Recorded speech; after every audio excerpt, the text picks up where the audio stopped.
Howdy, I'm Gary, Dillon Precision's Human Manual. I'm here to discuss tech tips for the Super 1050 Dillon's high-speed progressive reloader. About every 100,000 cycles, it's a good idea to tear apart the bottom end of your machine for re-greasing, because this is all hand-packed bearings. It's not difficult, it just takes a little bit of time. So we're going to start off taking the handle off of the machine.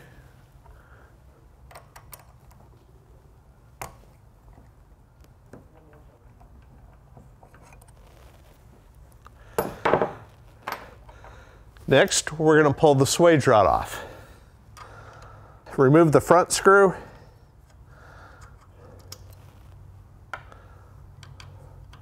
Loosen the back one.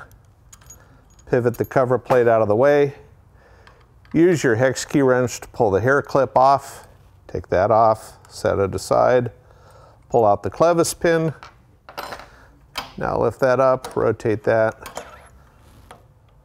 Pull off the eccentric, and now you have plenty of room to take the swage rod out. Now is where it gets a little more in-depth. Inside that attaches this, there's a couple of C-clips. It helps if you have the right tool for it, but they also pry off with a small flat blade screwdriver. Next,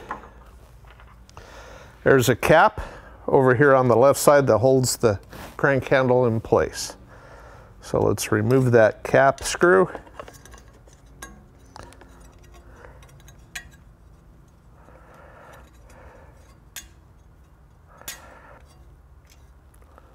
Screws out.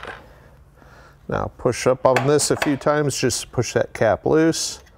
When you pull the cap out, a lot of times the bearing will come out with it. That's fine, it makes it a little easier to handle initially. So we'll set that off to the side. Now, this pin is free.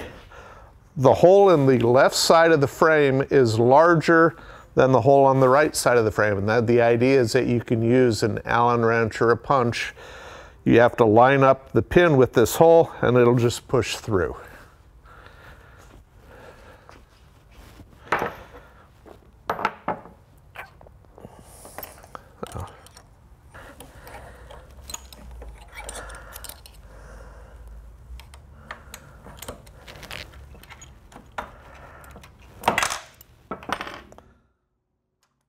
This pin is what connects the bottom of the shaft to the C-arm that moves it up and down. Now, shaft comes out the top. Down here on the bottom, pull the crankshaft out.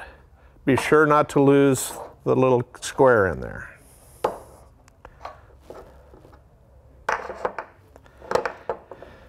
C-part figure 8 are what's left. To disassemble this, you need a C-clip tool. Lifts off.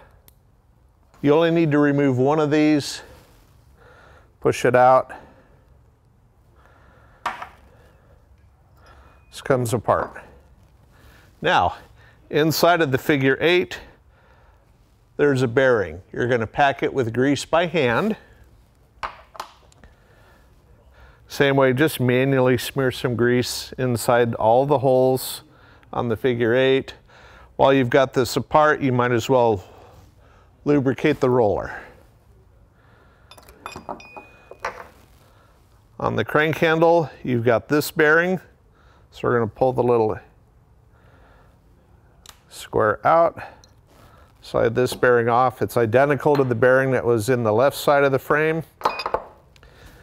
You're going to grease both of those by hand. Just smear grease in there.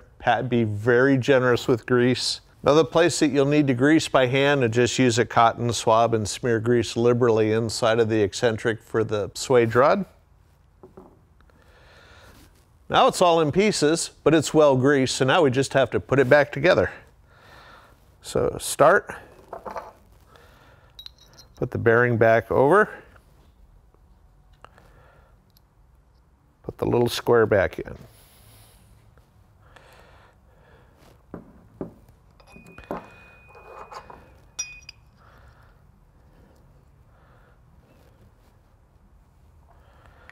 Next, I'm going to put this pin back in. Our C-clip tool. And it's not an expensive tool, and it's available at any hardware store. That snaps back into place. So that's well greased. And before you put it back in, or after, it doesn't really matter, but use 30-weight motor oil or something similar to lubricate the shaft. Don't use grease on the shaft because it's too heavy and it will inhibit the up and down motion.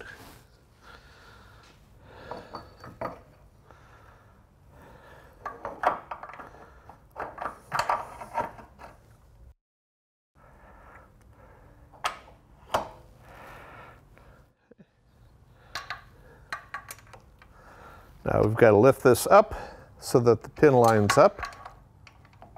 So now we use our E-clip tool. And you really need one of these tools that's the right size to push these on. Now that's done. You need to reinsert the crank handle, and this square has to line up with the notch. Now, again, it's easier after you've repacked this bearing, put it back over the cap. Goes on.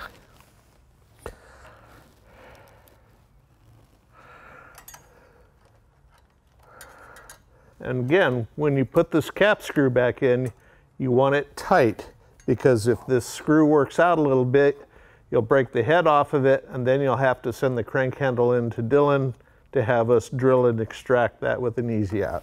Put the swage rod back in place. Get it lined up.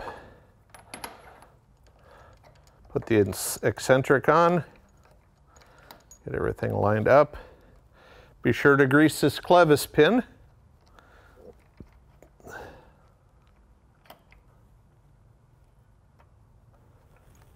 Reinsert the hair clip.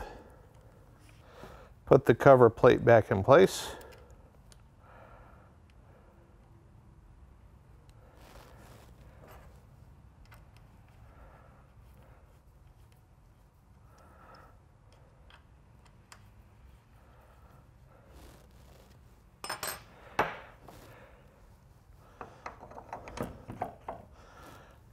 Reattach the handle.